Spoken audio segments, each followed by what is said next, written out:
Gmail idea என்னால மாத்தவே முடியாதுன்னு நினைச்சுக்கிட்டு இருந்தாங்க. திடுதிப்புன்னு டிசம்பர் மாசம் 2025ல கூகுள் ஒரு அனௌன்ஸ்மெண்ட் வெளியிடுறாங்க. அதுவும் அவங்களுடைய சப்போர்ட் பேஜ்ல ஹிந்தியில பதிவு போடுறாங்க.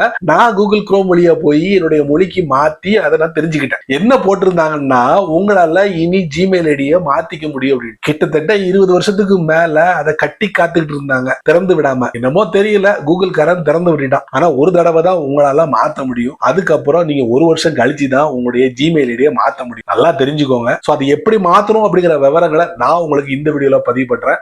அப்படியே நீங்க ஃபாலோ பண்ணிக்கீங்க, அப்படியே நீங்க பயன்படுத்துங்க. ஜிமெயில் ஐடியை ஆண்ட்ராய்டு மொபைல்லயே மாத்தலாம எப்படின்னு கேக்குறீங்களா? செட்டிங்ஸ்குள்ள போவோம், கூகுள்குள்ள போவோம். கூகுள் அக்கௌண்டோட இமெயில் அட்ரஸ் இருக்கும், அதுக்கு பக்கத்துல ஒரு சின்ன ஆரோ இருக்கும், அதை நம்ம தட்டுவோம்.